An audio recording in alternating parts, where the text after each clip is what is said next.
Halo controls are these special controls started not by Halo but by a different game, but really popularized by Halo, and they became very much so the standard in how you played a game.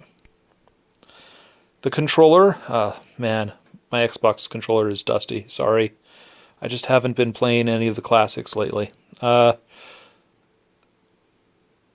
The you, it's a very simplified. You can see kind of the Super Nintendo there, and a lot of stuff. And really, if you look at the influencers, it was basically a Dreamcast controller with an extra button and kind of a little bit thinner. The interesting part about this controller is they kind of used the standards from the other controllers and kind of made an amalgamation. From the story goes that they handed people clay and told them to kind of hold it, and then just kind of squeeze it until it feels comfortable.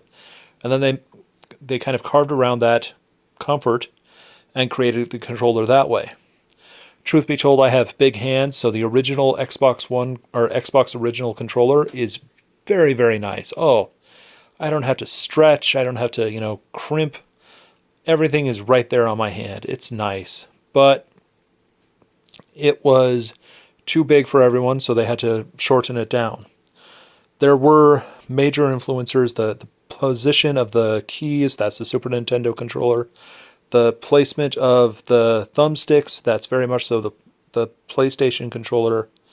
And, it very much so influenced by the Dreamcast controller, just not the way everybody thinks of it. And then there was actually a game that played the controls for Halo called Alien Resurrection, released for the Sony PlayStation.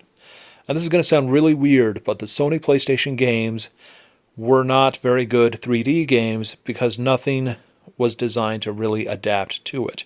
If you tried to play a first-person shooter, you would actually press a button and then slowly aim until you had a headshot.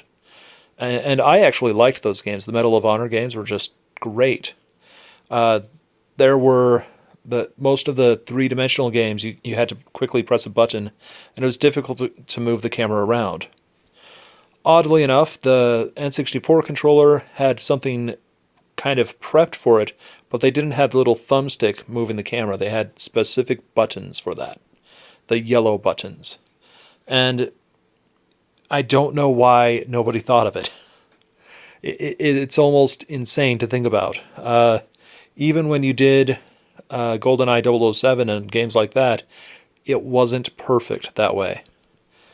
That's so mind-blowing, don't you think? But that's the great part about innovation. Just because great and influential people make controllers and make designs doesn't mean they understand what should work. So this is the basic Halo controls. It was popularized by the game Halo, so there's some games, and so the shoulder buttons become the attack, the shooting buttons. Then the movement is controlled by the thumbstick on the left, and the camera is controlled by the thumbstick on the right, and usually jump is A, or the bottom one. This has become the standard controls for just about every console game out there. It would take less time finding a console game that didn't play it. But here we have a Call of Duty of some kind. I honestly don't know which one. Not my cup of tea, really. And we have Mario Sunshine, which actually did use that control, as weirdly as it sounds. And they used this very different looking controls, still used to this day. Pretty much, if you're playing a standard game made by most third parties, they will follow this control scheme perfectly. They may have a button that makes you center in behind the character, but that's it. That is pretty much it. The attack buttons are the same. The jump button will be about the same, and that's it. It's kind of weird, don't you think? Started in 2001, 2002, when the Xbox and Halo were released, and we've been using it ever since for 14 years. Wait, not 14 years. Nearly 2 decades. That's kind of mind-blowing, don't you think?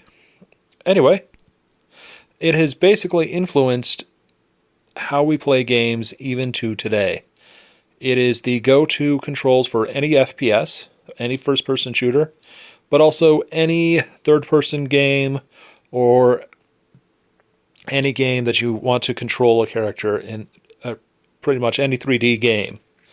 And that's pretty amazing. There's only one more innovation that's added, and I don't actually know if it's going to become influential or not. But that's for the next video. Catch you later.